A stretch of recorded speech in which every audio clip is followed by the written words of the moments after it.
Magandang araw mga bata. Tayo na ngayon ay tutungo sa panibagong aralin. Ito ay ang Aralin 4 sa Filipino tungkol sa pang-uri. Ano nga ba ang pang-uri? Ang pang-uri ay salitang naglalarawan o nagbibigay turing sa pangalan o panghalip. Ito ay may tatlong uri. Una, panlarawan. Ito ay naglalarawan ng hugis, anyo, lasa, amoy, kulay at laki ng mga bagay. Ito rin ay naglalarawan tungkol sa katangian at ugali ng isang tao o hayop. Pati na rin ito ay naglalarawan ng layo, lawak, ganda at iba pang katangian ng mga lugar. Halimbawa, matulungin si Brother Mark. Ang salitang matulungin ay naglalarawan kay Brother Mark. So yun ay isang halimbawa ng panlarawan. Pangalawa, pamilang. Mga salitang nagsasaad ng bilang ng pangalan. Ito rin ay nagsasaad ng dami o kakaunti ng mga pangalang inilalarawan. Meron tayong iba't ibang uri ng pang-uring pamilang. Ito na nga ang una, ito ay ang patakaran. Ito ay mga basal na bilang o mga batayang bilang. Halimbawa, 1, 7, 1,500. Ito ay ang mga salita na tumutukoy sa uri ng pamilang na patakaran. Halimbawang pangungusap, 1 tasang kape ang iniabot ni Pitik kay Brother Mark. Ang salitang isang, ito ay ang halimbawa ng uring pamilang na patakaran. Panunuran. Ito ay nagsasabi ng pagkakasunod-sunod ng mga pangalan o pangilan. Halimbawa, 1, 2, 10. Halimbawang pangungusap, mahuhusay ang unang pangkat ng mga manggagamot. Ang salitang ginamit ay ang una na kung saan ay isang halimbawa ng pang-uring panunuran. Pangatlo, pamahagi.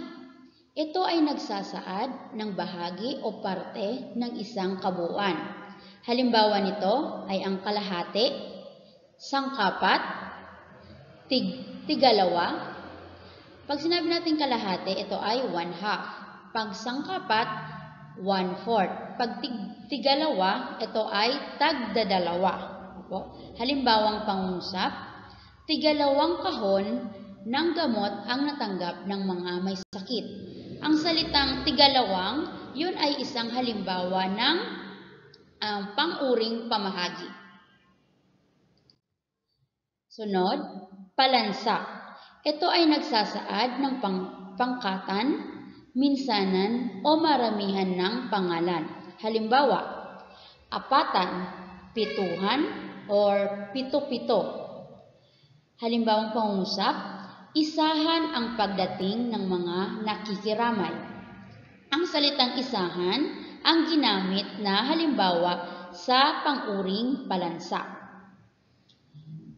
Sunod, pahalaga.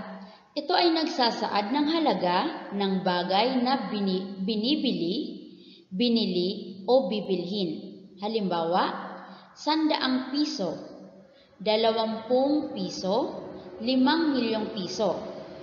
So ang pahalaga, ito ay nagsasaad ng halaga ng bagay na iyong bibilhin or binili mo na or bibilhin pa lamang. Halimbawang pangungusap, ang gamot na ito ay nagkakahalaga ng 2,000 piso. Ang 2,000 piso, ito ang ginamit na halimbawa ng pang-uring pahalaga. Panghuli, patakda. Ito ay tinitiyak nitong ang bilang ay di mababawasan o madaragdagan. Halimbawa nito ay pipito, iisa, aapat. Halimbawang pangungusap, lilima ang kasya sa upuan. Ang salitang lilima, ito ang halimbawa na ginamit sa pang-uring patakda. At ang pangatlong uri ng pang-uri ay pantangi. Ito ay bumubuo ng pangalang pambalana at pangalang pantangi. Ang huli ay naglalarawan sa una. Ang pangalang pantangi ay tumuturing sa pangalang pambalana. Halimbawa, kilala sa aming lugar ang Bagoong Balayan. Ito ang salitang balayan. Ito ay ang halimbawa ng pang-uri na pantangi. Para sa inyong gawain, sagutin ito. Ito ang inyong gagawin. Natutukoy ang uri ng pang-uri at uri nito. Ang gagawin ninyo ay bilugan ang pang-uri sa pangungusap at isulat kung ito ay panlarawan, pamilang o pantangi. Ilalagay nyo dito sa kahon kung ito ay ang panlarawan, pamilang o pantangi. At dito sa pangungusap, bibilugan ang mga pang-uri na ginamit. Yun lamang po. Maraming salamat.